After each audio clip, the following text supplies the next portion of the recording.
یہ وہ دعا ہے جسے مکمل ختم ہو جانے کے بعد بھی قبول ہوتے دیکھا ہے، میرا خود کا ذاتی تجربہ ہے۔ آج آپ سب کے ساتھ شیئر کرنا چاہتی ہوں۔ شاید کہ یقین نہ آئے لیکن معجزے کرنا میرے رب کا کام ہے۔ یہ کہنا بھی غلط نہ ہوگا کہ یہ دعا ناممکن کو بھی ممکن کر دینے والی ہے۔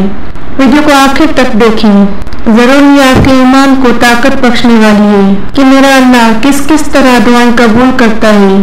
بسم اللہ الرحمن الرحیم۔ آج ایسی دعا تسبیح جو دل کو سکون دے، دوسری کوئی بھی چیز واپس لانے کا پاورفل وظیفہ۔ جب کوئی چیز گم ہو جائے یا چھن جائے تو دل بہت ٹوٹتا ہے، لیکن گھبرانا نہیں ہے، کیونکہ غم جتنا گہرا ہو دعا میں شدت اتنی زیادہ آتی ہے۔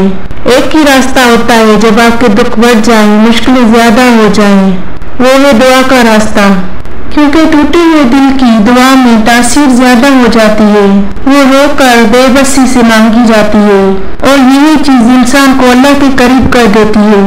میں آپ کو آج کچھ ایسے وظائف بتاؤں گی جو غم کو دور کریں اور ہر کھوئی ہوئی چیز کو جو حق پر ہو واپس لا سکتی ہے، اور ناممکن کو ممکن کر دینے والی ہے۔ کوئی ایسی چیز جو کھو جانے کے بعد آنا ناممکن ہو تو آپ کے لیے اس سے بہتر دینے والا رب آپ کے دل کو سکون اور صبر جمیل، یعنی وہ صبر جس میں شکایت نہ ہو، جس میں یقین ہو کہ اس کے جانے میں ہی میرے لیے کوئی بہتری ہوگی، تو اللہ پاک آپ کو وہ صبر دے دیتا ہے، اور اس کے بعد وہ چیز جو آپ کے حق میں بہتر نہیں بہترین ہوتی ہے، کیونکہ ہم نہیں جانتے کیا ہمارے لیے بہتر ہے، یہ تو میرا رب جانتا ہے۔ اور یہاں پر ایک بات کہنا چاہوں گی، جو جیسا گمان رکھتا ہے ویسا ہی ہوتا ہے، اس لیے اچھا گمان رکھا کریں۔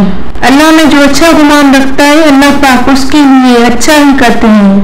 ہمیشہ دعا مانگا کریں، ہر چیز اللہ سے مانگا کریں۔ حدیث میں آیا ہے کہ ہر چیز اللہ سے مانگا کریں، یہاں تک کہ جوتے کا تسمہ اگر ٹوٹ جائے تو وہ بھی اللہ سے مانگا کریں۔ جب کوئی چیز گم ہو، دل بوجھل ہو جائے، بے سکون ہو، تو اللہ سے کہا کریں، یا اللہ جو چیز میری تھی اور مجھ سے چلی گئی، اور اگر میرے لیے بہتر اسی میں تھی تو واپس دے دے، اور اگر بہتری اس کے جانے میں یعنی تیرے فیصلے میں تھی تو میرا دل اس فیصلے کے لیے رضامند کر دے۔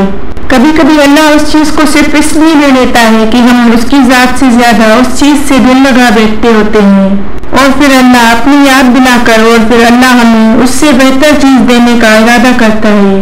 آپ دعا مانگتے رہا کریں، مایوس کبھی نہیں ہوا کریں، کیونکہ مایوسی کفر ہے، اور دعا مانگتے رہنے سے، اللہ کو یاد کرتے رہنے سے دل زندہ رہتا ہے، سکون پاتا ہے۔ جو چیز جاتی ہے یہ بھی اللہ کی رحمت کا دروازہ ہوتی ہے جو اللہ ہمارے لیے کھولنا چاہتا ہے۔ اس وقت ہم سمجھ نہیں پاتے اور ٹوٹ جاتے ہیں۔ اللہ تو غفور ہے، رحیم ہے، لیکن وہ صرف ہمیں دیتا نہیں، سکھاتا ہے، سنوارتا ہے، آزماتا ہے وہ۔